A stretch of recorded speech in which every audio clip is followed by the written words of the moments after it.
کا سورج نئی امیدیں، نئے حوصلے اور نئے رنگ لے کر طلوع ہوا۔ اینی جب صبح ناشتے کے لیے نیچے آئی تو دیکھا کہ لاؤنج میں ایک صوفے پر راحت اور فرحت بیگم اداس بیٹھی ہیں، جبکہ لڑکیاں اور لڑکے بھی خاموشی سے کہیں بیٹھے ہیں۔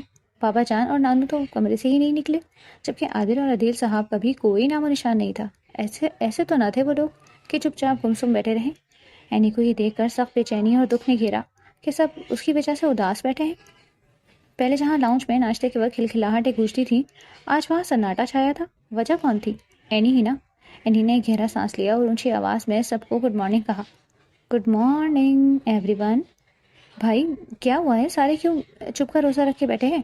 اور یہ باقی سب کہاں ہیں؟ علی جاؤ ذرا ان سب کو تو بلا کے لاؤ۔ ان کی حشاش بشاش آواز سن کر سب حیران ہوئے، کیونکہ سب جانتے تھے کل رات کا ہوا تماشا اینی نے بھی دیکھا تھا، اور اب اس کا اتنا عام لہجے میں بات کرنا سب کو ہی حیران کے ساتھ ساتھ پریشان بھی کر گیا۔ کیا آپ سب لوگ ایسے کیا دیکھ رہے ہیں؟ اور اتنی دیر میں سب عادل اور عدیل صاحب، بابا جان اور نانو بھی پہنچ گئے۔ وہ بھی اینی کے اتنے حشاش بشاش لہجے پر حیران ہوئے۔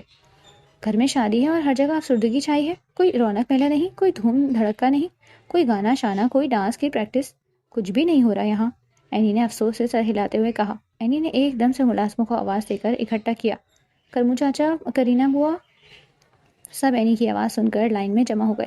سب جلدی جلدی ہاتھ چلائیں، 2 دن بھی نہیں ہمارے پاس شادی کی تیاریوں میں، اور آپ سب ہاتھ پہ ہاتھ دھرے بیٹھے ہیں۔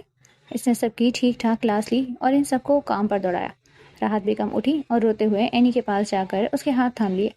مجھے معاف کر دو بیٹا، سب میری وجہ سے ہوا ہے۔ اینی کو ان کے شرمندہ ہونے پر کافی دکھ ہوا اور اس نے فوراً ان کے ہاتھ پکڑ کے انہیں چوما۔ مامی جان ایسی کوئی بات نہیں، جو ہوا تھا ہم نے اسے قسمت کا لکھا مان کر قبول کر لیا ہے، اور آپ بھی کر لیں۔ ہادی اوپر کھڑا سب سن رہا تھا، وہ اس کے اتنے پرسکون لہجے پر حیران تھا۔ اور آپ سب بھی لٹکے ہوئے منہ صحیح کریں اور شادی کی تیاریاں میں لگ جائیں۔ اگر آپ چاہتے ہیں کہ ہم خوش رہیں تو جلدی جلدی شادی کی تیاریاں کریں، گھر کی پہلی شادی ہے، کوئی رونق میلہ تو ہونا چاہیے۔ اس نے آنکھ مار کر کہا تو سب کے چہروں پر مسکراہٹ بکھر گئی۔ ایسی ہی تو تھی وہ، اپنا غم چھپا کر مسکرانے والی اور دوسروں کو ہنسانے والی۔ اس نے سیکھا ہی کہا تھا دوسروں کو دکھ دینا۔ مگر راحت بیگم نے کچھ کہنا چاہا۔ مامی جان اگر مگر کچھ نہیں، ہم بہت خوش ہیں کہ ہماری شادی ہادی سے نہیں ہوئی، کیونکہ ہم ٹھہرے شوق و چنچل، اور کہاں وہ بزرگ کی آتما، یہ نہیں کرنا وہ نہیں کرنا، ایسا کرو ویسا کرو، ہنسنا نہیں۔ اس نے روب دار انداز میں منہ بگاڑ کر اس کی نقل اتار کے دکھائی تو سب کے جاندار کہہ کہے گونج اٹھے۔ ہمیں تو کوئی ایسا چاہیے جو ہمارے ناز نخرے اٹھائے، ہمارے آگے پیچھے پھرے، ہمیں گھوڑے پہ لینے آئے، ہماری چھوٹی چھوٹی خواہشات پوری کرے، جو کہ ہادی بھائی بالکل بھی نہیں کر سکتے تھے۔ سچل اس نے لمبا سا اپنے خواہشات کا ایک منظر نامہ کھینچا اور آخر میں شوق ہوتے ہوئے ہادی کے ساتھ بھائی کا لائقہ لگایا، جسے سن کر ہادی جل بھن گیا۔ اس کے اتنے بے باک انداز پر زرینہ بی نے اسے پیچھے سے جھانپڑ رسید کیا۔ نہیں ہے حدیتے، یوں منہ پھاڑ کر بھی کوئی اپنے دلہے کا نام لیتا ہے؟ اینی بیچاری اپنی کمر مل کے رہ گئی۔ اس نے منہ بناتے ہوئے کہا، کیا اب ہم اپنے دلہے کی تعریف بھی نہیں کر سکتے؟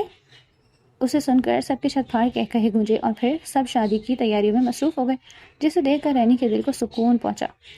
یک کے بعد دیگرے 3 لیکچرز لینے سے اریبہ کی چھوٹی سی جان پر بنائی تھی، اور اب تو لیکچر بھی سرفراز کا تھا، جن کا ٹیسٹ یاد کرنا وہ کل رات کی مووی دیکھنے کے چکر میں وہ گول کر چکی تھی۔ اس سے پہلے کہ وہ سرفراز کی اس پر نظر پڑتی وہ نیوی ہو کر نکل گئی، اس سے پہلے کہ سر اس کی عزت کر دیتے۔ پھر اس نے باہر گراؤنڈ میں آ کر ہی دم لیا اور کھلی فضا میں ایک لمبی سی سانس بھری، جیسے قید خانے سے چھوٹ کر آئی ہو۔ کھلی فضا نے اس پر اچھا تاثر دیا، اس لیے وہ لہلہاتے ہوئے گانا گانے لگی۔ میں چلی کھل کے جینے، زندگی مجھے روکے نہ کوئی، میں چلی۔ اور یہ میڈم چلتے چلتے سامنے والی لڑکی میں ٹکرائیں۔ دونوں لڑکیاں بیک وقت چیخیں۔ تم اریبہ؟ جہاں ثانیہ کو دیکھ کر حیران ہوئی تھی، وہیں ثانیہ بھی آنکھیں پھاڑے اریبہ کو دیکھ رہی تھی۔ تم یہاں کیا کری ہو؟ ثانیہ نے حیران ہوتے ہوئے پوچھا۔ تمہارا تو ٹیسٹ تھا نا اکاؤنٹنگ کا؟ ثانیہ نے حیران ہوتے ہوئے پوچھا۔ یار وہ کل مووی، ایک منٹ، تمہارا بھی تو کیمسٹری کا ٹیسٹ تھا نا؟ تم یہاں کیا کری ہو؟ اریبہ نے آنکھیں چھوٹی کرتے مشکوک لہجے میں پوچھا۔ جواب میں ثانیہ کھسیا کر رہ گئی۔ میں نے بھی یاد نہیں کیا تھا۔ مطلب تم نے بھی بنک کیا؟ دونوں ایک دوسرے کے ہاتھ پر تالی مار کر ہنس دی۔ چلو آوارہ گردی کرتے ہیں، اریبہ نے آنکھوں میں شرارت لیے کہا، جس پر ثانیہ نے اس بات میں سر ہلا دیا۔ ابھی وہ کوریڈور سے گزر رہی تھی کہ انہوں نے سر اشفاق کے کمرے سے عجیب آوازیں سنی۔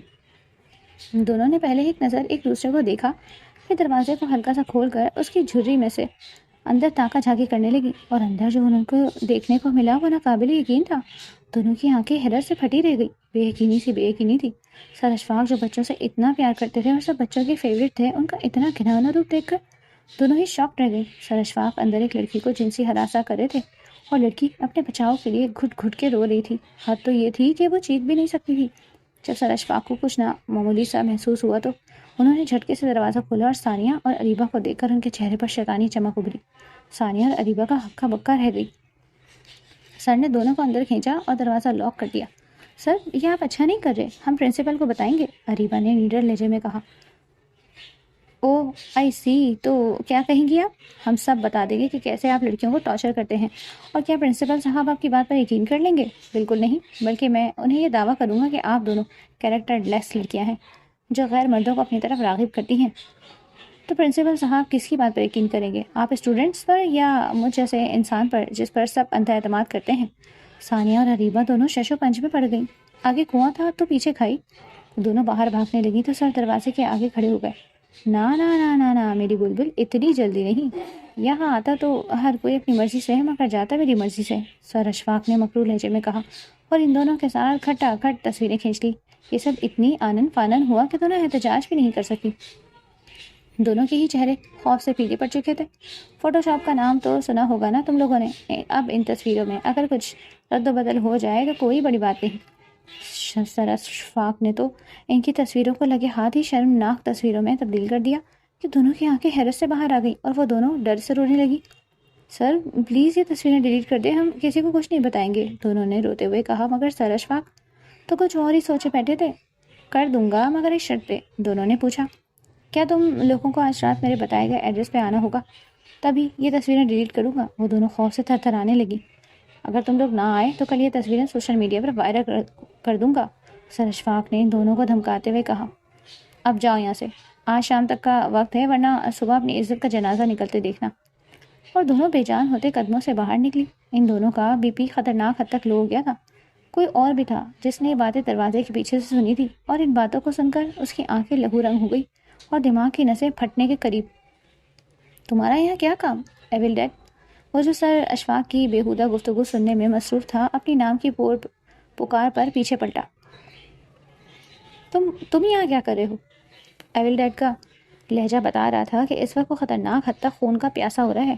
یہ اس کا لہجہ ہی بتا رہا تھا. سامنے والے نے تھوک نگلا. میں یہاں کسی کام سے آیا ہوں تو بہتر ہوگا کام پہ دھیان دو، میرے ارد گرد نظر نہ آؤ، ایول ڈیڈ نے سرد لہجے میں کہا، جس سے سامنے والے کی ریڑھ کی ہڈی میں سنسناہٹ ہوئی. لیکن میں، ایول ڈیڈ نے اس کی شہرک کو ایسی نظروں سے دیکھا جیسے اس کی شہرک اڑانے کا ارادہ رکھتا ہو. اس کے ارادے جان کر اس شخص نے جانے میں ہی عافیت سمجھی تھی، کیونکہ اس کی شہرک کبھی بھی کٹ سکتی تھی. سامنے والے کا کچھ بھروسہ نہیں تھا، اس لیے وہ 9-2-11 ہو گیا. ایول ڈیڈ نے آخری سرد نگاہ سر اشفاق کے کمرے پر ڈالی. اسے اپنا اگلا شکار مل گیا تھا. سائم دورانی اپنی ہی طرح کے عیاش، امیر، کبیر اور واش لڑکوں کے ساتھ بیٹھا لڑکیوں پر گھٹیا مذاکرات کر رہا تھا. جب علیشہ چھپ چھپاتے ہوئے اس تک پہنچی. ویلکم علیشہ ڈارلنگ، سائم دورانی نے بڑے ہی بے باک انداز میں اس کے گال پہ بوسہ دیا. علیشہ نے منہ بناتے ہوئے اسے کام ہو جانے کی اطلاع دی.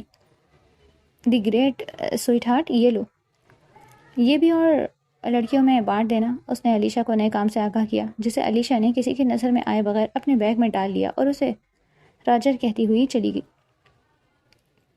ارمان اس طرح کسی کیفیت میں کبھی ادھر چکر کاٹتا تو کبھی ادھر.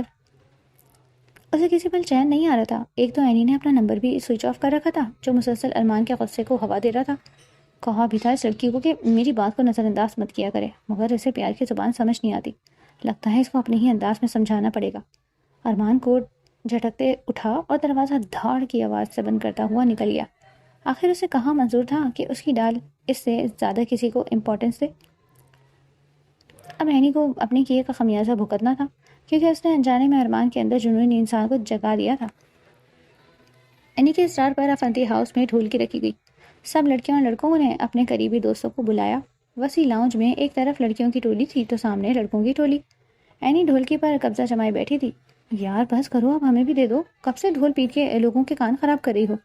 لڑکیوں کی تو سر پر لگی اور تلو پر بجھی.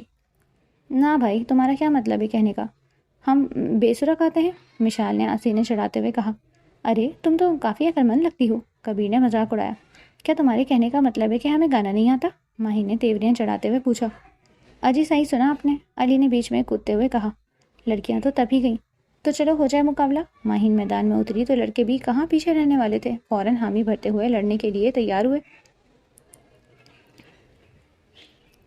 کھوتے تیا ماہیا ملنا تا مل آ کے، نئی تان خسمانو کھا ماہیا۔ لڑکیوں نے پہلا جملہ پھینکا، جس پر خوب ہوٹی ہوئی۔ بڑے بھی پاس بیٹھے لطف اندوز ہو رہے تھے، لڑکے بھی اپنی بے عزتی پر جوش میں آئے۔ کیا لینا ہے مترا تو، ملن تے آ جاواں، ڈر تے لگتا ہے چترا تو۔ محفل گلو زعفران ہوئی۔ ایتھے پیار دی پوچھ کوئی نہ، تیرے نال نہیںوں بولنا، تیرے منہ تے مجھ کوئی نہ۔ ماہین نے علی کو دیکھتے شعر پڑھا، جس کی جوابی کارروائی علی نے منہ پر ہاتھ پھیرتے ہوئے کی۔ مزہ پیار دا چکھ لیں گا جے تیرا حکم لب، منہ تو دری بھی رکھ لیں گا، باغے وچ آیا کرو جدو اسی سو جائے، تسی مکھیاں اڑایا کرو۔ ذیشان نے شعر پر جس کی جوابی کارروائی علی کے دوستوں نے کی، تسی روز نہایا کرو، مکھیاں تو ڈردی ہو، گڑ تھوڑا کھایا کرو۔ آخرکار سب نے مل کر اینی کو گھسیٹا، جس نے آخری شعر پڑھتے ہوئے گیم کا اختتام کیا۔ پینگ پیار دی پاویں گے، ہن اسی مل جائے، گیت پیار دے گاواں گے۔ اس کے شعر پہ سب واہ واہ کر اٹھے۔ کوئی اور بھی تھا جس نے بہت دل سے اس کا یہ شعر سنا تھا اور اس کے اس انداز کو دل میں اتارا۔ اس نے کہا دیکھا تھا اس کا یہ شوق و چنچل مزاج۔ ٹپے گا کر سب فارغ ہوئے تھے کہ ہادی اپنی بیوی علیشہ کے ساتھ ان سب میں آ کر بیٹھا۔ اس کے آنے سے سب ایک دم چپ ہو گئے۔ اینی کا چہرہ سپاٹ ہو گیا، جبکہ علی اسے تندہی نظروں سے گھورنے لگا، جبکہ باقیوں نے نظروں کا تبادلہ کیا۔ ماحول میں ایک تناؤ کی سی کیفیت محسوس کی جا سکتی تھی۔ کیا ہوا بھائی، سب چپ کیوں کر گئے؟ ہادی نے پہل کی۔ بھائی ہم تو ٹپے گا رہے تھے، مشال نے اس کو جواب دیا، اور ابھی فارغ ہوئی ہے۔ چلو کچھ کھیلتے ہیں، ان میں سے ایک دوست بولا۔ انتاکشری نہیں، سب نے نفی میں سر ہلایا۔ چلو پھر شعروں کا مقابلہ کرتے ہیں، سب نے اس کی حامی بھر لی۔ بوتل علی کی جانب آ کر رکی۔ اس نے ایک نظر اٹھا کر ماہین کو دیکھا، پھر شعر پڑھا۔ لوگ تکتے ہی رہے آسمانوں میں، ہم نے زلفوں میں چاند دیکھا۔ علی نے ماہین کے کھلے بالوں کو چوٹ کرتے ہوئے کہا، زندگی ایک سفر ہے سہانا، پھر اپنی گندی شکل مت دکھانا۔ ماہین نے علی کو زبان چڑھاتے ہوئے کہا۔ علی اپنا سا منہ لے کر رہ گیا۔ اب کی بار بوتل کا رخ ہادی کی جانب تھا۔ تم کو چاہا تو محبت کی سمجھ آئی، ورنہ اس لفظ کی تعریف سنا کرتے تھے۔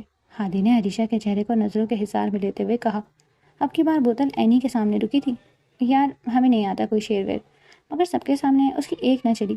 ہاں اینی سناؤ، ہادی نے بھی اس کی بے بسی کا مذاق اڑاتے ہوئے کہا۔ تجھے تیری جیت مبارک، جشن تو میری ہار کا ہوگا۔ جیتے تو سبھی لوگ ہیں، شاید ہی ہم سا کوئی ہارا ہوگا۔ اس کے شعر پر سب واہ واہ کر اٹھے۔ اس کے بعد اینی سے اس ماحول میں اور نہ رکا گیا اور وہ اپنے کمرے کی طرف چل دی۔ اس سے پہلے کہ اینی اپنے کمرے کی لائٹ آن کرتی، کسی نے اسے قید میں لیتے ہوئے دیوار سے پن کیا اور اس کے منہ پر ہاتھ جمایا۔ ہیلو سویٹ ہارٹ، ارمان کی سرد آواز گونجی۔ اینی جو کسی غیر کے خود کو شکنجے میں لینے کی وجہ سے الرٹ ہوئی تھی، اپنے شوہر کی سرد آواز سن کر اس کے اعصاب نارمل ہوئے۔ پھر اپنی پوزیشن کا خیال آتے ہی ارمان کو گھورنے کی ناکام کوشش کی، کیونکہ اندھیرے کے باعث کچھ دکھنا مشکل تھا۔ جبھی ارمان نے ایک ہاتھ سے دروازہ بند کرتے لائٹ کے بٹنز پر مارا اور کمرہ روشن کر دیا۔ اب وہ اور اینی ایک دوسرے کو اچھی طرح دیکھ پا رہے تھے، بلکہ گھور رہے تھے۔ جب کچھ دیر ارمان اس کو یوں ہی دیکھتا رہا اور منہ سے ہاتھ نہ ہٹایا تو اینی نے اس کے ہاتھ پر زور سے کاٹا۔ کی آواز سے ارمان نے اپنا لال ہاتھ جھٹکا، جس پر اینی کے دانت پوری طرح چھپ گئے تھے۔ ارمان کے لیے یہ ایک اور جھٹکا ثابت ہوا تھا۔ اسے اینی سے اس چیز کی امید نہیں تھی۔ اس کی شیرنی ہمیشہ اسے ایک نیا جھٹکا دیتی تھی۔ تمہاری ہمت کیسے ہوئی ہمارے کمرے میں آنے کی؟ جیسے تمہاری ہوئی بنا پوچھے میرے دل میں آنے کی۔ ارمان بھی کہاں پیچھے رہنے والوں میں سے تھا۔ تم نے فون کیوں بند کر رکھا تھا؟ ارمان کو اپنا اصل مقصد یاد آیا، ورنہ تو وہ اینی کو دیکھ کر ہمیشہ ہی حواس کھو بیٹھتا تھا۔ ہماری مرضی، ہم جب چاہیں فون آف کر دیں، جب چاہیں آن کریں، تم کیا کر لو گے؟ اینی نے بھڑکتے ہوئے کہا، مگر بے خبری میں وہ اس کے اندر سوئے ہوئے جنونی شخص کو جگا چکی تھی۔ اس کی بات سنتے ہی ارمان بنا ایک لمحہ ضائع کیے اس کے اوپر جھکا اور اس کی سانسیں روک گیا۔ اس کے لمس میں اتنی شدت تھی کہ اینی کی ہمت جواب دینے لگی۔ اینی نے اس کو پیچھے دھکا دینا چاہا، مگر وہ ٹچ سے مس نہ ہوا۔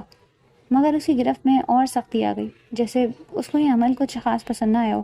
اس سے پہلے کہ اینی زمین بوس ہوتی، ارمان نے اس پر رحم کھاتے ہوئے اسے چھوڑا، جس پر وہ لمبے لمبے سانس لیتے ہوئے اس کے سینے سے سر ٹکرا گئی۔ جتنا سخت ارمان کے ساتھ وقت گزارنا تھا، اسے کہیں زیادہ اس کی قربت جان لیوا تھی۔ اس بات کا ادراک اینی کو ہو گیا تھا۔ ڈیئر، یہ میری بات نہ ماننے کی چھوٹی سی سزا ہے۔ Next time be careful. Armaan نے اس کے سرخ لبوں کی طرف اشارہ کرتے ہوئے کہا، جبکہ اینی نے اسے گھورنے کی ناکام کوشش کی، لیکن شرم کے باعث وہ یہ کام بھی ٹھیک سے نہ کر سکی۔ ارمان اس کی حالت سے لطف اندوز ہو رہا تھا۔ اس کی قربت میں اس کی شیرنی بھیگی بلی بن جاتی تھی۔ یہ بات ارمان کو مزہ دے گئی۔ ویسے شعر تو تم کمال پڑھتی ہو، ارمان نے اس کی تعریف کرتے ہوئے کہا۔ ارمان کا اشارہ اس کے نیچے ٹپے اور شعر گانے کی طرف تھا۔ تم سے مطلب؟ اینی نے پھاڑ کھانے والے لہجے میں کہا۔ اب اپنی شرمندگی کو بھی تو کور کرنا تھا نا، ارمان نے اس کے انداز پر کہکا لگایا۔ کیوں سویٹ ہارٹ، ابھی سے ڈر گئی؟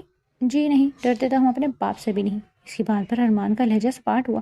آئندہ اپنا فون بند مت کرنا، ارمان نے اینی کے قریب ہوتے ہوئے کہا۔ اس کے لہجے میں تڑپ تھی، ہجر طے کرنے کی کرچیاں تھیں۔ وہ ہمیشہ اسے ایسے دیکھتا اور پیار کرتا جیسے وہ اس دنیا کا آخری اثاثہ ہو۔ اینی نہ چاہتے ہوئے بھی اس کے اس لہجے پر ارمان کی سمت کھینچتی چلی جاتی۔ وہ خود بھی سمجھنے سے قاصر تھی کہ وہ کیا چیز ہے جو اسے ارمان کے اتنے قریب لا رہی ہے۔ وہ اکثر سوچتی کہ وہ کیوں ارمان کی قربت میں اتنا سکون اور کمفرٹیبل محسوس کرتی ہے، پر جواب نہ دارد۔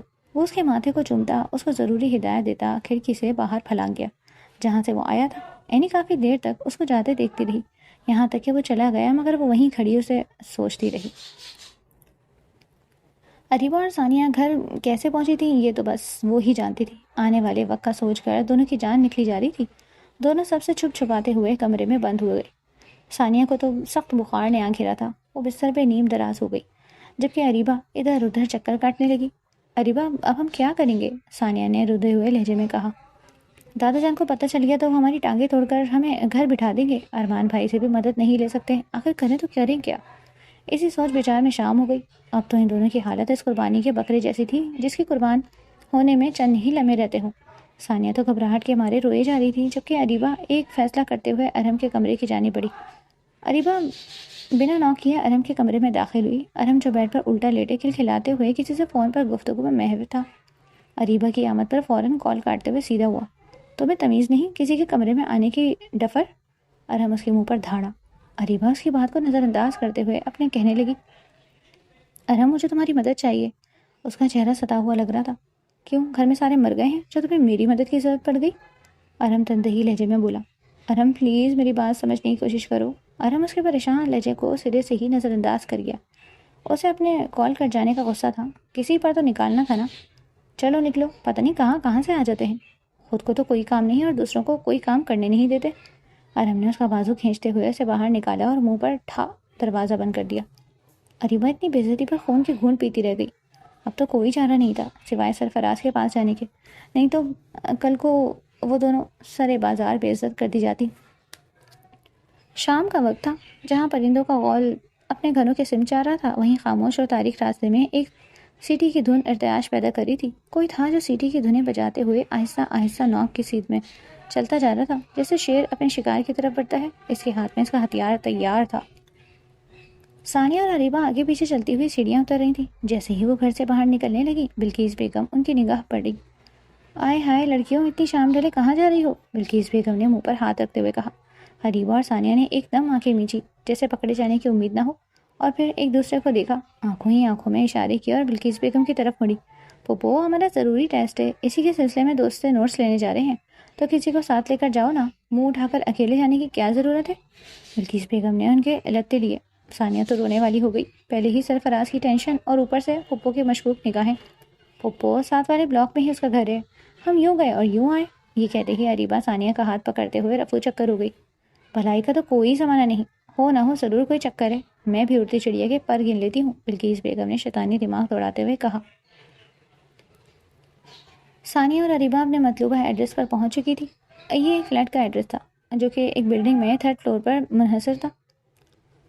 اس کے ساتھ کئی اور فلیٹس بھی تھے۔ ثانیہ اور اریبہ ہمت کر کے یہاں پہنچ تو گئی تھی، مگر اندر جانے کی ہمت اپنے اندر مفقود پائی۔ دونوں کا دل زور زور سے دھڑک رہا تھا۔ راستے میں کئی آوارہ لڑکے دیکھ کر ان کو اپنی جان جاتی محسوس ہو رہی تھی۔ ایک غلطی انہوں نے اکیلے گھر سے باہر نکل کر کی تھی، اور ایک یہاں پہنچ کر۔ اریبہ، اگر سر نے ہمارے ساتھ کچھ غلط کر دیا تو؟ ثانیہ کی حالت کچھ زیادہ ہی خراب تھی۔ اگر انہوں نے کچھ ایسا کرنے کی کوشش کی تو جو بھی چیز ہاتھ میں آیا اسے مار دینا۔ اریبہ نے اپنا لہجہ نڈر بنانے کی ناکام کوشش کی۔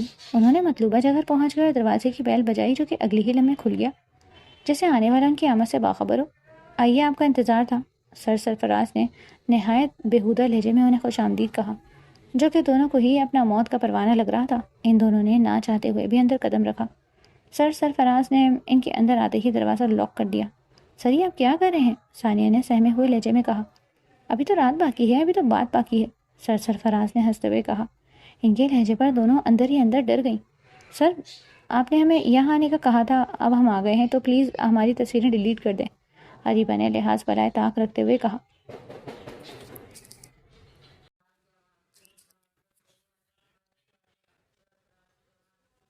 سر آپ نے ہمیں یہاں آنے کا کہا تھا، اب ہم آ گئے ہیں تو پلیز آپ ہماری تصویریں ڈیلیٹ کر دیں، اریبہ نے لحاظ برائے طاق رکھتے ہوئے کہا۔ او اچھا کیا، کیا میں نے ایسا کہا تھا؟ سرفراز بات کرنے کے ساتھ ساتھ آگے بڑھ رہے تھے۔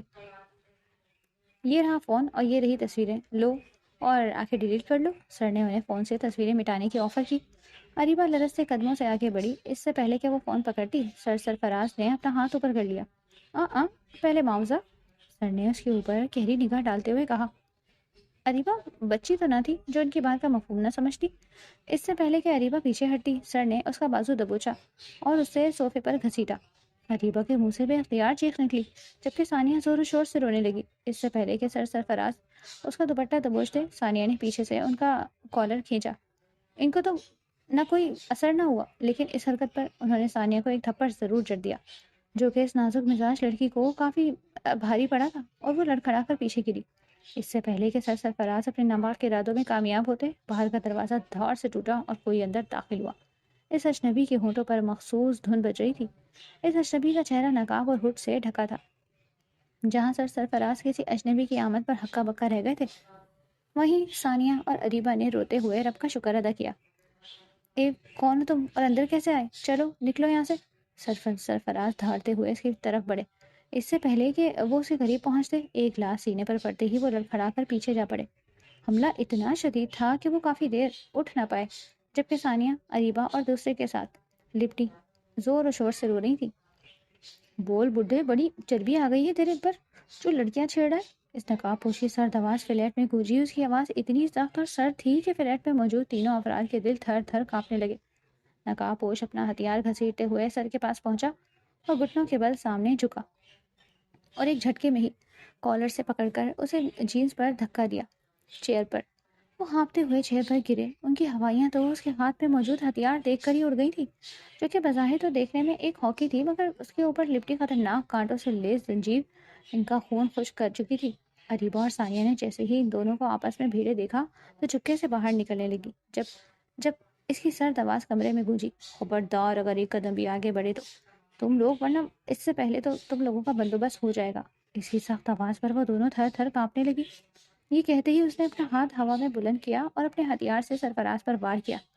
پورا فلیٹ ان کی دل سوز چیخوں سے گونج اٹھا۔ سرفراز کا ایک ہاتھ لہو لہان ہو چکا تھا، جبکہ وہ رو رو کر بھیک مانگ رہے تھے، مگر مقابل کو رحم نہ آیا اور اس نے ایک مرتبہ پھر اسی انداز میں وار کیا، اور یہ سلسلہ وہیں نہیں رکا۔ سرفراز کی چیخوں کے ساتھ ساتھ ثانیہ اور اریبہ کی بھی خوف سے سہمی چیخیں گونج رہی تھی۔ وہ دونوں ڈر کے مارے بے ہوش ہونے کے قریب تھیں۔ ان کی ٹانگوں نے ان کا بوجھ اٹھانے سے انکار کر دیا اور وہ دونوں نیچے ڈھلک گئی اور زور زور سے رونے لگی۔ خوف ان کی رگ رگ میں سرایت کر چکا تھا۔ پلیز رک جاؤ، اریبہ کی سہمی آواز آئی۔ نقاب پوش کا ہاتھ ہوا میں معلق رہ گیا۔ ایول ڈیڈ کا ہاتھ ہوا میں معلق رہ گیا، مگر وجہ اریبہ کا بولنا نہیں بلکہ کسی کی موجودگی تھی۔ بہت دیر کر دی مہرباں آتے آتے، اگر تمہیں لگتا ہے کہ میں تمہاری موجودگی سے لاعلم ہوں تو یہ تمہاری غلط فہمی ہے راجر، ایول ڈیڈ کی سخت آواز گونجی۔ ثانیہ اور اریبہ نے حیران ہو کر ایک دوسرے کو دیکھا۔ ان کے علاوہ تو کوئی بھی یہاں موجود نہیں تھا، مگر پیچھے کسی کی موجودگی سے ان دونوں کے پیر بھی شل ہو گئے۔ جب انہیں پیچھے سے قدموں کے چاپ کی آواز آئی، ان دونوں نے ڈر کر آنے والے کو دیکھا۔ حیدر بھائی، دونوں چیختی ہوئی اس سے جا لپٹی اور زور زور سے رونے لگی۔ تم دونوں یہاں کیا کر رہی ہو؟ تم لوگوں کو پتہ نہیں کہ یہ کتنا خطرناک علاقہ ہے اور کتنا بدنام؟ راجر نے ان دونوں کو سختی سے پوچھا۔ لگتا ہے تمہارے یہاں مردوں پر یقین کرنے کا رواج نہیں، ایول ڈیڈ نے راجر سے کہا، جبکہ سرفراز آخری سانسیں گن رہے تھے۔ بڈھے، بہت سی لڑکیوں کی بد دعائیں تیرے تک پہنچ گئی اور میں نے تو بس تیرے اور خدا کے درمیان ملاقات کا انتظام کیا ہے، ایول ڈیڈ نے تمسخرانہ نظروں سے اسے دیکھتے ہوئے کہا، اور ساتھ ہی ایمبولینس کو کال کر کے بلایا۔ خون چاروں طرف پھیل چکا تھا اور بدبو آنا شروع ہو چکی تھی۔ وہ پانچوں چھپ چھپاتے ہوئے نکل گئے۔ چلو میرے ساتھ، تم لوگوں کو گھر چھوڑ کے آؤں، راجر نے ان دونوں کو ڈپٹا۔ رکو، ایول ڈیڈ کی سرد آواز گونجی۔ اچھے گھر کی لڑکیاں رات کو باہر نہیں نکلا کرتی، یہ تم دونوں جتنا جلدی سمجھ جاؤ اتنا اچھا ہے، اور اپنے گھر کے مردوں پر یقین کرنا سیکھو، کبھی تمہارے ہاتھ پچھتاوا نہیں آئے گا۔ یہ کہتے ہی ایول ڈیڈ اندر اندھیرے میں غائب ہو گیا اور وہ دونوں اس عرصے کو دیکھتی رہیں۔ کیا تھا وہ شخص؟ ایک بے رحم کا قتل ہوتے ہوئے بھی وہ اس دونوں کی عزت بچا گیا تھا، مگر ان کے رگ رگ میں اس کا خوف سرایت کر چکا تھا۔ اللہ اللہ کر کے مہندی آرام سے گزر گئی تھی، مگر آج بارات کا انتظام افندی ہاؤس کے بڑے سے لان میں ہی کیا گیا تھا۔ ہر طرف ہریالی پر لائٹنگ کی گئی تھی، جبکہ بیچ میں ایک بڑا سا فانوس لگایا گیا تھا۔ وہاں کی ڈیکوریشن اپنی مثال آپ لگ رہی تھی، ہر کوئی ادھر ادھر میں کام نمٹانے میں لگا ہوا تھا۔ لڑکیاں گھر کی ہی تھیں اور لڑکے بھی، سو بارات کے لیے لڑکوں نے کمرے سے نکل کر لان تک ہی آنا تھا۔ کریم صاحب کسی کو ضروری ہدایت دے رہے تھے، جب انہیں اندر سے اینی نکلتے ہوئے دکھائی دی تو انہوں نے بے ساختہ ماشاء اللہ پڑھا، کیونکہ وہ لگی اتنی پیاری رہی تھی۔ اینی نے گولڈن شارٹ فراک کے ساتھ جینس کی پینٹ اور اسنیکرز پہنے تھے، جبکہ بالوں کو کرل کر کے آگے ڈالا گیا تھا، اور نیچرل میک اپ میں بھی وہ غضب ڈھاری تھی۔ اس کی مڑی ہوئی پلکوں پر کئی لوگوں کا دل اٹک گیا تھا، جبکہ بڑوں نے تو اسے اپنی بہو بنانے کی ٹھان لی تھی، کیونکہ اب تو اینی اور ہادی کا رشتہ ختم ہو چکا تھا۔ تو اتنا اچھا موقع ہاتھ سے کیسے جانے دیتی وہ؟ جہاں جہاں سے گزرتی لوگ اسے دیکھتے ہی اس کے شہر میں کھو جاتے۔ مسٹر ہینڈسم، آپ تو کچھ زیادہ ہی کام کرنے لگ گئے ہیں۔ اب میں آ گئی ہوں نا، میں سب سنبھال لوں گی، آپ یہاں آرام سے بیٹھ جائیں، اینی نے کریم صاحب کو قریبی چیئر پر بٹھاتے ہوئے کہا۔ اس کی فکر پر مسکرا پڑے۔ وہ دونوں ہاتھوں میں مگن تھے جب دونوں جوڑیوں کو اسٹیج پر لا کر بٹھایا گیا، جس پر زوردار ہوٹنگ ہوئی۔ اینی نے بھی آگے بڑھ کر حدیث سے خوب پیسے بٹورے، کیونکہ اس نے اپنے آپ کو ماہرہ کی بہن کہا تھا۔ آخر دودھ پلائی پر اس کا ہی تو حق تھا۔ اینی، مجھے تمہارے لیے بہت دکھ ہو رہا ہے، ویسے تو تم اس سب کی حقدار نہیں تھی، لیکن پیار صرف خوش نصیبوں کو ہی ملتا ہے اور نصیب ہوتا ہے۔ عریشہ نے اتراتے ہوئے اس کے زخموں پر نمک چھڑکا۔ تو کیا تحفہ دو گی تم اینی عریشہ کو؟ ہادی نے بھی اس کی بے بسی کا مذاق اڑایا۔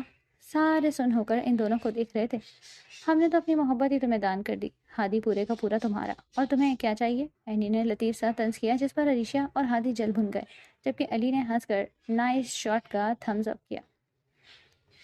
ارمان آج پھر افندی ہاؤس آیا تھا۔ جب افندی ولا کو رنگ برنگے کمکموں سے سجا ہوا دیکھا، وہ جیسے ہی اندر داخل ہوا، اس کی نظروں نے اینی کو تلاشنا چاہا۔ جب وہ اسے کریم صاحب سے کسی بات میں مگن نظر آئی، اس کو دیکھتے ہی ارمان کی دھڑکن اور سانسیں دونوں اکٹھی رکی۔ کوئی اتنا خوبصورت کیسے ہو سکتا ہے؟ وہ تھی ہی اتنی خوبصورت، یا ارمان کو لگتی تھی؟ یہ اس کے لیے فیصلہ کرنا مشکل تھا۔ اس سے پہلے کہ وہ اینی سے بات کرنے کے لیے آگے بڑھتا، ہادی نے اناؤنسمنٹ میں اینی کو مخاطب کیا، جس سے سب کی توجہ اس کی طرف مبذول ہو گئی۔ آپ سب لوگ بھی سوچ رہے ہوں گے کہ آج تو حدیث کی شادی تھی، تو پھر میری بھی کیسے؟ اور میری شادی تو اینی سے طے ہوئی تھی، تو پھر میں شادی عریشہ سے کیوں کر رہا ہوں؟ اس کا یہ ہرگز مطلب نہیں کہ اینی کوئی بری لڑکی ہے۔ اینی کا اس میں کوئی فالٹ نہیں، میرا تو بس دل عریشہ پر آ گیا تھا، مجھے اس سے محبت ہوئی، اینی سے نہیں۔ دل پر کہاں کسی کا اختیار ہوتا ہے؟ ہادی نے معصومیت سے سارے ریکارڈ توڑتے ہوئے اینی کی عزت کو سب کے سامنے دو کوڑی کا کیا۔ یہ اس کے ذہن کی چال تھی کہ اگر سب کو پتہ چل جائے کہ اینی کا رشتہ ٹوٹ چکا ہے تو کوئی اینی سے رشتہ نہیں کرے گا۔ اینی کو لمحہ نہ لگا سمجھنے میں کہ ہادی کے ذہن میں کتنا خناس بھرا ہے، اس لیے وہ تیز قدم چلتے ہوئے اسٹیج پر آئی اور ہادی سے مائک چپٹا۔ ارمان کو ہادی کی گفتگو تیز دلا گئی۔ اس سے پہلے کہ وہ جا کر اس کا منہ توڑ سکتا، اس نے اینی کو تیز قدموں سے چلتے ہوئے اسٹیج پر جاتے دیکھا۔ ہادی بھائی، آپ کو میری فکر کرنے کی کوئی ضرورت نہیں، اور معافی مانگنے کی تو بالکل بھی نہیں، اینی نے لفظ بھائی پر زور دیتے ہوئے کہا۔ اگر آپ شادی سے انکار نہ بھی کرتے تو میں انکار کرنے والی تھی۔ یہ سن کر سب کا منہ حیرت سے کھل گیا اور ہادی بھی ششدر رہ گیا، کیونکہ ہم کسی اور سے محبت کرتے ہیں۔ ہادی بھائی، دل پر مت لیجیے گا، ہمیں پتہ ہے سب کی طرح آپ کو لگتا تھا کہ ہم آپ سے محبت کرتے ہیں۔ اینی نے ہنستے ہوئے اس کی حالت کا لطف اٹھایا۔ ہاں، ہم نے ایک زمانے میں آپ سے محبت کی، تب ہم ایک ٹین ایجر تھے۔ ٹین ایجر لڑکیوں کو تو کوئی بھی پسند آ سکتا ہے، لیکن ہم شکر ادا کرتے ہیں خدا کا کہ ہماری شادی آپ سے ہوتے ہوتے بچ گئی۔ ہم آپ سے محبت کرتے رہتے، اور اگر وہ ہمارے درمیان نہ آیا ہوتا۔ اس کے آنے سے سب بدل گیا، مانا کہ وہ غصے کا تھوڑا تیز ہے، جسٹ لائک روڈ ہیرو، لیکن وہ سب سے الگ ہے۔ اس سے مل کر ہم نے جانا کہ چاہے جانے کا احساس کتنا دل فریب ہوتا ہے۔ اس نے ہمیں سکھایا کہ محبت کی اہمیت کیا ہے۔ زندگی اس کے سنگ گزاری نہیں چاہتی جس کو آپ محبت کرتے ہیں، بلکہ اس کے سنگ گزاری جاتی ہے جو آپ کی عزت، قدر اور محبت تینوں کرے، اور یہ تینوں چیزیں ہمیں اس شخص سے ملی۔ ارمان اپنی شیرنی کو دیکھ کر مسکرایا، یقیناً اسے پاسا پلٹنا آتا تھا۔ She is a very good game changer, Annie نے ہادی کی آنکھوں میں دیکھ کر اس کو کہا۔ آپ کو پتہ ہے ہم اس سے کیوں محبت کرتے ہیں؟ Because he protects me like I am his last gem in the world. پھر بتائیں ہم اس سے محبت کیوں نہ کریں؟ وہ ہماری جتنی قدر کرتا ہے آپ زندگی بھر نہ کر سکتے. اس لیے ہم نے اسے چنا آپ کی نسبت، کیونکہ ہمیں اس کا ساتھ اس زندگی میں نہیں جنت تک بھی چاہیے. اگر جنت میں بھی ہمیں انتخاب کا موقع دیا جائے گا تو ہم اسی کو چنیں گے. اینی نے آخر میں چہرے پر حسین مسکراہٹ سجاتے ہوئے کہا، جبکہ ہادی کا چہرہ حسد اور غصے سے مسخ ہو گیا. بازی الٹ گئی تھی. جن لوگوں کو اینی پر طنز کرنا چاہیے تھا اب وہی لوگ اس کی خوش قسمتی پر رش کرتے ہوئے نہیں تھک رہے تھے. At last there is a surprise engagement for all of you. سب حیران ہو کر اینی کو دیکھنے لگ گئے کہ بھائی کس کی منگنی، کہاں کی منگنی، جبکہ سب بڑے پرسکون تھے کیونکہ انہیں اینی کے فیصلے سے کوئی اعتراض نہیں تھا.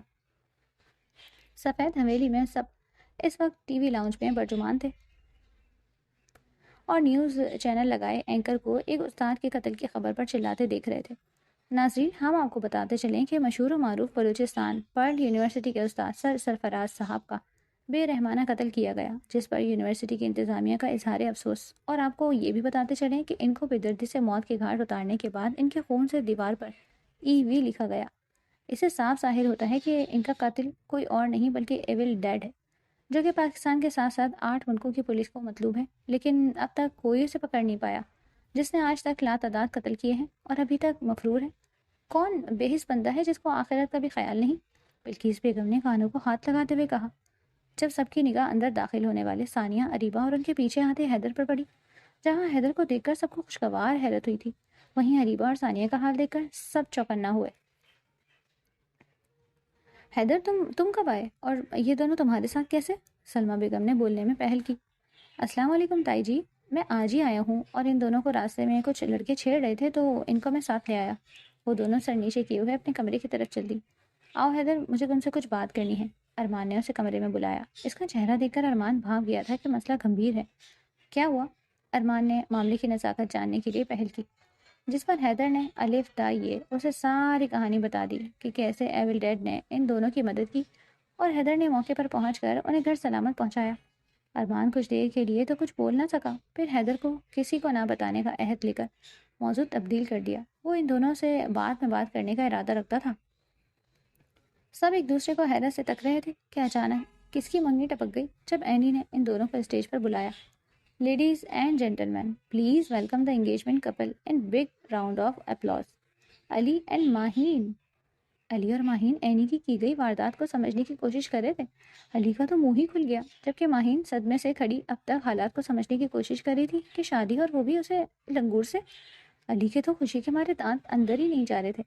پھر ان دونوں کو بڑوں کی مائت میں اسٹیج پر لایا گیا اور دونوں نے ایک دوسرے کو رنگ پہنائی. اوپر سے ماہین علی سے کتنا ہی لڑے، لیکن اندر ہی اندر وہ اسے پسند کرتی تھی، مگر کہنے کی ہمت نہیں رکھتی تھی کہ کب علی اس کے جذبات کا مذاق اڑا دے. علی نے پیار بھری نظروں سے اینی کو دیکھا. وہ بھی تو اسی کی بہن تھی، بنا کہے اس کے دل کی بات جان گئی تھی. اینی، یہ تو غلط بات ہے نا کہ تم نے علی کا ٹانکا پہلے فٹ کرا دیا، جبکہ میں بھی تمہارا بھائی ہوں، کبیر نے چلے بھولے انداز میں کہا، جس کی بات پر سب کا کہکا ابھرا. اور سب باتیں ایک طرف. اسٹیج پر کیا ٹیٹو پٹیاں لگی ہوئی تھی. کبیر کا اشارہ اینی کے اسٹیج پر اظہار محبت کرنے سے تھا. ٹیٹو پٹیاں؟ سیریسلی؟ اینی نے اپنا کہکا ضبط کرتے ہوئے کہا. نہیں، ایسی کوئی بات نہیں، ہم نے بھی بس ہادی کو چلانے کے لیے یہ سب کیا. علی اس کے چہرے کو غور سے دیکھ رہا تھا. سب لوگوں کے جانے کے بعد علی اینی سے مخاطب ہوا. تم سب سے جھوٹ کہہ سکتی ہو پر مجھ سے نہیں. اینی اسے دیکھ کر رہ گئی. وہ بنا کہے بھی جان گیا تھا. رات کو کافی ٹاک کریں گے. اینی نے بات ختم کر دی. وہ دونوں ہر ہفتے ایک کافی ٹاک ضرور رکھتے، جس میں وہ کافی پینے کے ساتھ ساتھ ایک دوسرے سے صاف صرف سچ بولتے، ایک دوسرے کے سچ جان کر بحث نہیں کرتے، بلکہ تحمل اور سکون سے بات سنتے اور پھر مسئلے کو حل کرنے کی کوشش کرتے. علی نے بھی سمجھ کر سر ہلا دیا. کچھ دن بعد ثانیہ رات کے ٹائم اپنی کھڑکی میں کھڑے پچھلے دن کی واردات کو سوچ رہی تھی. سر سرفراز کی لاش یاد کرتے ہی اس نے جھجھری لی. جو کچھ بھی تھا، لیکن خوف اس کے دل میں کنڈلی مار کے بیٹھ گیا تھا. ایول ڈیڈ وہ انہی سوچوں میں تھی جب اس کا فون وائبریٹ ہوا. اسی رانگ نمبر کا فون تھا جو اس نے مسٹر اجنبی کے نام سے سیو کیا ہوا تھا. اب تو ثانیہ کو بھی اس کے میسج کا انتظار رہتا، کیونکہ اس کے میسج کی اسے پختہ عادت پڑ گئی تھی کہ اگر ایک دن بھی اس کا میسج نہ آتا تو وہ پریشان ہو جاتی، کیونکہ پچھلے کچھ دنوں سے اس نے نہ ہی اس کی کوئی کال اٹینڈ کی تھی، نہ ہی کوئی میسج سین کیا تھا. سرفراز کو لے کر وہ اتنی حواس باختہ اور بیمار رہی کہ اس نے اس پر غور ہی نہیں کیا۔ اب اس کے میسج کو دیکھ کر اس کے چہرے پر مسکراہٹ آ گئی، جس میں مسٹر اجنبی نے اس کی خیریت دریافت کی تھی۔ ثانیہ نہیں جانتی تھی کہ وہ جانے انجانے میں اس اندیکھے انسان سے محبت میں مبتلا ہو چکی ہے۔ اس کو دیکھ کر ثانیہ کا ریئیکشن ہونا تھا، یہ تو وقت نہیں بتانا تھا کہ وہ اس کو دیکھ کر قبول کرتی بھی ہے یا نہیں۔ وہ انہی سوچوں میں تھی جب اس نے نیچے سے شور کی آواز آئی تو وہ نیچے کی طرف بڑھی۔ اریبہ اپنے کمرے سے نکل کر نیچے کی جانب بڑھنے لگی جب ارحم نے اس کا راستہ روکا۔ 5 فٹ 2 انچ کھدر کی تیاری ہے۔ کدھر کی تیاری ہے؟ تم سے مطلب؟ اریبہ پھاڑ کھانے والے انداز میں بولی۔ او ہو بی بی، آرام سے، کان کے پردے پھاڑنے ہیں کیا؟ مجھے بتاؤ تم نے اس دن کیا کہنا تھا؟ کچھ نہیں، جس دن کہنا تھا اس دن تم نے سنا نہیں کیونکہ تمہارا موڈ نہیں تھا۔ آج میرا بتانے کا موڈ نہیں ہے، اس لیے اپنے کام سے کام رکھو، اریبہ نے ایک ایک لفظ چبا چبا کر کہا اور اس کی بے عزتی کر ڈالی۔ اریبہ ابھی تک اس دن کی بے عزتی نہیں بھولی تھی کہ کیسے ارحم نے اس کے منہ پر دروازہ بند کیا۔ نہیں بتانا تو نہ بتاؤ، اتنی بھڑک کیوں رہی ہو؟ ارحم نے کھڑے تیوروں سے پوچھا۔ بھاڑ میں جاؤ کہہ کر اریبہ یہ جا وہ جا، ارحم منہ کھولے اسے دیکھتا رہا۔ کیا ہو گیا تھا اس کو؟ اریبہ تو بہت اچھی دوست تھی اس کی، لیکن وہ یہ نہیں جانتا تھا کہ محبت میں انسان ایک سا نہیں رہتا۔ اریبہ اور ثانیہ نیچے آئیں تو دیکھا اویس بھائی جو 4 سال سے باہر لندن میں اپنی بیوی کے ساتھ سیٹل تھے، اپنی بیوی اور بیٹے کے ساتھ نیچے لانچ میں برجمان تھے۔ ان کو دیکھتے ہی اریبہ اور ثانیہ اس سے جا لپٹی۔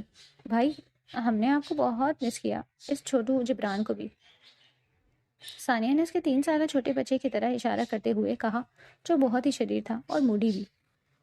اریبہ نے تو باقاعدہ اسے گود میں لے کر چٹا چٹ چوم لیا، جس سے وہ منہ بنا کر رونے کی تیاری پکڑنے لگا۔ ارے ارے، اسے کیا ہو گیا؟ اریبہ گھبرائی۔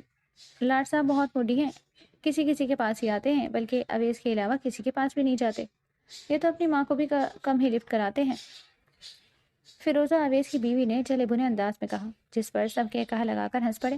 سب کو اپنے اوپر ہنستا دیکھ جبران صاحب ماتھے پر بل ڈالے سب کو گھورنے لگے، جیسے سب سمجھ رہا ہو۔ اس کی عادت اس نے اپنے چاچو ارمان سے لی تھی، پورا ڈٹو کاپی تھا ارمان کی۔ 3 سالہ جبران میں سب گھر والوں کی جان تھی۔ اینی کو اتنی گیدرنگ سے خوف ہونے لگی تو وہ تھوڑی دیر اپنے آپ کو ریلیکس کرنے کے لان کے پچھلے سائڈ پر آ گئی جو نیم اندھیرے میں ڈوبا تھا۔ یہاں آتے ہی اینی کے تنہے اعصاب اور سکون ہوئے۔ اس سے پہلے کہ وہ تازگی محسوس کرتی، کسی نے اسے جھٹکے سے اپنی پناہوں میں لیا۔ اس سے پہلے کہ اینی مقابل پر حملہ کرتی، رویل ایسنس پرفیوم کی عدل فریب مہک اس کے ارد گرد پھیل گئی، جسے محسوس کرتے ہی وہ پرسکون ہوئی، کیونکہ وہ جانتی تھی کہ آنے والا کوئی اور نہیں بلکہ اس کا کڑوا کیپسول ارمان تھا۔ ارمان اپنی سوئٹ ہارٹ کو غور سے دیکھنے لگا، حالانکہ پچھلے 2-3 گھنٹوں سے وہ بغیر نظر ہٹائے اسے ہی دیکھ رہا تھا۔ وہ الگ بات ہے کہ وہ جتنا بھی دیکھ لے اس کی نظریں ہی نہیں بھرتی تھی۔ پہلے ارمان نے اس کی دونوں آنکھوں کو چوما، جب کافی دیر سے اس کے ضبط کا امتحان لے رہی تھی، جن کو دیکھتے ہی اس کا دل پہلو میں لوٹنے لگا۔ پھر دونوں گالوں کو، جن کی سرخی دیکھتے ہی ارمان نے آنکھوں سے اینی کے صدقے اتارے۔ پھر لبوں کو دیکھتے ہی ارمان کی ہمت جواب دے گئی اور وہ بنا لمحہ ضائع کیے اس پر جھکا۔ اس کے لمس میں اتنی شدت تھی کہ اینی کا اپنی ٹانگوں پر کھڑا رہنا دو بھر ہو گیا۔ اس نے ارمان کے کالر جھٹکے اور اسے دھکیلنا چاہا، مگر وہ اپنی منمانی کرتا رہا۔ آخر ارمان کو اس پر ترس آیا اور اس کی جان بخشی کی۔ اینی کا چہرہ کان کی لوؤں تک سرخ پڑ چکا تھا اور وہ گہرے گہرے سانس لے رہی تھی۔ ارمان نے یہ منظر دلچسپی سے دیکھا۔ کیسی ہو سوئٹ ہارٹ؟ ارمان نے اسے شوق نظروں سے دیکھتے ہوئے پوچھا، جس کے جواب میں اینی نے اسے خونخوار نظروں سے دیکھا، جیسے اسے سالم نگل لینا چاہتی ہوں۔ ہم تمہارا خون پی جائیں گے۔ تمہاری ہمت کیسے ہوئی یہ کرنے کی؟ اینی کا اشارہ اس کی جسارت کی طرف تھا۔ میں تو یہی چاہتا ہوں کہ تم مجھے کھا جاؤ، ارمان نے اپنی گردن اینی کے قریب کرتے ہوئے کہا۔ اس کی نظروں کا فوکس اینی کے شگرفی لب تھے، جس پر وہ 2 قدم پیچھے ہوئی۔ ارمان نے اس کی حرکت کو غور سے دیکھا۔ اینی لاکھ بول اور کانفیڈنٹ صحیح، مگر اس نے آج تک کسی لڑکے کو اپنے آپ کو چھونے نہیں دیا تھا، یہاں تک کہ ہادی کو بھی نہیں، بلکہ اسے یاد پڑتا تھا کہ لندن میں اسے یونی کے ایک لڑکے نے ہاتھ لگانے کی غلطی کی تھی، مگر اینی نے اس کی ایسی درگت بنائی کہ یونی کے سارے لڑکے اس سے دور رہنے لگے۔ لیکن ارمان وہ پہلا شخص تھا جس نے نہ صرف اینی کو چھوا بلکہ اینی کے دل میں اپنی محبت بھی پیدا کی۔ ارمان کے ساتھ ہوتے ہوئے اینی اپنے آپ کو محفوظ تصور کرتی۔ سوئٹ ہارٹ، دور کیوں جا رہی ہو؟ میں حق رکھتا ہوں تم پر، اور ویسے بھی اب دوری ناگزیر ہے۔ کیا مطلب؟ مطلب یہ سوئٹ ہارٹ کہ تم میرے سامنے کچھ کہو یا نہ کہو، میں باہر تمہارا اظہار محبت سن چکا ہوں۔ ارمان کا اشارہ اینی کے اناؤنسمنٹ کی طرف تھا۔ اینی کے خواب و خیال میں بھی نہیں تھا کہ ارمان بھی یہ سب سن سکتا ہے. یہ تمہارا وہم ہے. ہم نے تو بس اپنی پوزیشن کلیئر کرنے کے لیے وہ سب کہا. اینی نے نظریں چراتے ہوئے کہا. ارمان اس کے انداز پر دلکشی سے مسکرایا. اس کے یوں مسکرانے پر ڈمپل نمایاں ہوا. اچانک ہی اینی کے دل نے خواہش کی کہ وہ ارمان کا ڈمپل چھو کر دیکھے. وہ ڈمپل کیا چیز ہے جانا؟ میں پورا کا پورا تمہارا ہوں، جب مرضی چھو کر دیکھ لو. ارمان نے اینی کی باہوں کے حصار میں لیتے ہوئے کہا. اینی نے اپنی محویت پر لعنت بھیجی اور ارمان کو گھور کر دیکھا. ہم سے یوں لوفروں والی باتیں نہ کیا کرو. ارمان کو تو صدمہ ہی لگ گیا خود کو لوفر سے کمپیئر کرنے پر. سوئٹ ہارٹ، جتنی جلدی ہو سکے اپنے گھر بات کر لو، کیونکہ میں تمہیں لے جانے کا ارادہ رکھتا ہوں. یہ سن کے ہی اینی کی دھڑکن تیز ہوئی کہ کوئی اسے بھی بے پناہ چاہتا ہے جو اس کے بغیر نہیں رہ سکتا. چاہے جانے کا احساس ہی کتنا دل فریب ہوتا ہے نا. بندہ اپنے آپ کو خوش قسمت تصور کرنے لگتا ہے. ایسا ہی کچھ اینی کے ساتھ بھی ہوا تھا. واللہ اتنی خوبصورت نہ لگا کرو مجھے کہ میں دنیا سے تمہیں چھپا کر 7 پردوں میں قید کر لوں. ارمان نے اینی کے ماتھے پر محبت کی مہر ثبت کرتے ہوئے کہا. اینی اتنے میں ہی لال ہو گئی. ابھی تو میں نے کچھ کیا ہی نہیں. جان، اپنے آپ کو میرا بنانے کے لیے تیار کر لو، کیونکہ تمہاری تمام راہیں مجھ تک ہی آتی ہیں. جلد ملاقات ہوگی. ارمان نے اینی کے گال کو شدت سے چوما اور اندھیرے میں غائب ہو گیا. اینی اندھیرے کو گھورتی رہ گئی جیسے ارمان ابھی اندھیرے سے نکل آئے گا. اینی کا ہاتھ بے ساختہ اپنے گال پہ گیا جہاں اسے اب بھی ارمان کا لمس محسوس ہو رہا تھا. اینی آپ مسکرا دی. اسے ارمان کا چھونا برا نہیں لگا تھا. چاند کا چاند میٹھی یادیں لیے انہیں دیکھ رہا تھا. صبح کا سورج اپنے ساتھ کیا کیا راز لایا تھا یہ تو وقت ہی بتانے والا تھا. اینی بھی مشال اور ماہین کے ساتھ یونی پہنچ چکی تھی جبکہ اس کا رخ کلاس روم کی جانب تھا. کلاس میں پہنچتے ہی وہ ایک خالی سیٹ کا انتخاب کر کے بیٹھ چکی تھی جب ساتھ والی لڑکی نے اس کی طرف چمکتے ہوئے اپنا تعارف کروایا. ہائے، میرا نام نمرا ہے. مجھے بولنا بہت پسند ہے. کھانا تو میری فیوریٹ ہابی ہے اور پڑھائی سے میری جان جاتی ہے. نمرا نے اپنے دانتوں کی نمائش کرتے ہوئے کہا. اینی آنکھیں پھاڑے سامنے مخلوق کو دیکھ رہی تھی جسے اپنا تعارف کرواتے ہوئے ہاتھ جھاڑ کر سلام بھی ٹھوک دیا. اینی اس کے بڑے ہوئے ہاتھ کو دیکھ رہی تھی. کیا تمہیں گانا گانا پسند ہے؟ اینی نے بنا توقع کے پوچھا، جس کے جواب میں نمرا نے فوراً سر اوپر نیچے ہلا کر تصدیق کی. تو ملاؤ ہاتھ، ہمیں بھی میوزک بہت پسند ہے. اینی کو یہ شرارتی سی مہرون بالوں والی لڑکی خوب پسند آئی. محترمہ، ہم بھی ہیں پیچھے. پیچھے سے 2 لڑکوں نے سر نکال کر کہا. اینی نے مڑ کر ان دونوں بڑھاؤں کو گھورا. نمرا نے اینی کا موڈ بدلتے ہوئے دیکھ فوراً ان دونوں کا تعارف کروایا. اینی، یہ ہے شہری، میرا جڑواں بھائی. لگتا تو نہیں کہیں سے، پر میں اب اس کے ساتھ ایڈجسٹ کر چکی ہوں. شہری تو حیرت سے اپنی بہن کا تعارف دیکھ رہا تھا. اور یہ ہے ابراہیم، میرا کزن. وہ الگ بات ہے، یہ بھی شکل سے بھکاری لگتا ہے. نمرا نے ایک ساتھ دونوں کی بے عزتی خراب کی جبکہ اینی کا ان دونوں کے تعارف سنتے ہی ہنسی نہیں رک رہی تھی، جس پر وہ دونوں نمرا کو خوفار نظروں سے گھور کر رہ گئے جس نے ایک خوبصورت لڑکی کے سامنے ان کی عزت کا فالودہ کر دیا. تمہارا نام کیا ہے؟ خوبصورت لڑکی کے شہری نے نمرا کو نظر انداز کرتے ہوئے کہا. نام ہمارا اینی ہے، اور ہم پر لائن مارنے کی ٹرائی بھی مت کرنا. بلیک بیلٹ ہے ہم. اسی بات پر ابراہیم اور نمرا کا چھت پھاڑ کہہ گونجا، جبکہ شہری منہ بسور کر رہ گیا. مگر فکر مت کرو، نمرا کی وجہ سے ہم تم دونوں سے بھی دوستی کر لیتے ہیں. جس پر دونوں کی بانجیں کھل گئیں. یہ تم اپنے آپ کو ہم کیوں کہتی ہو؟ ابراہیم نے شرارت سے پوچھا. اور کتنے لوگ ہیں تمہارے ساتھ؟ اینی نے اس کو مکہ دکھایا جس پر وہ منہ بند کر کے بیٹھ گیا کیونکہ اس کو اپنے دانت بہت پیارے تھے. ابھی تو ان کی دوستی کا آغاز تھا. ابھی تو بہت سی شرارتیں باقی تھیں. ابھی تو ان کی دوستی اور گاڑی ہونی تھی. وہ لوگ ہنسی مذاق کر رہے تھے جب پرنسپل اندر آئے. ساری کلاس ایک دم الرٹ ہوئی. Good afternoon class. جیسا کہ آپ سب جانتے ہیں، آپ کی لنگوسٹک کی ٹیچر میم ثنا یونی چھوڑ چکی ہیں. اس پر سب کلاس ہوٹنگ کرنے لگی کیونکہ وہ سب اپنی نکچڑی میم سے بہت تنگ تھے. اٹینشن کلاس، پرنسپل ڈسٹرکٹ آواز میں بولے، جس پر سب شرافت سے سیدھے ہو گئے. مس ثنا کی جگہ ایک نئی ریپلیسمنٹ آئی ہے، جس پر سب بچوں کے منہ لٹک گئے. Please welcome your new linguistic incharge. Annie کو بھی جاننے کا تجسس ہوا. وہ یہ سب پہلی دفعہ دیکھ رہی تھی کیونکہ وہ اتنا عرصہ باہر کے ملک جو رہی تھی. لیکن سامنے موجود ہستی کو دیکھ اینی کو 440 واٹ کا جھٹکا لگا.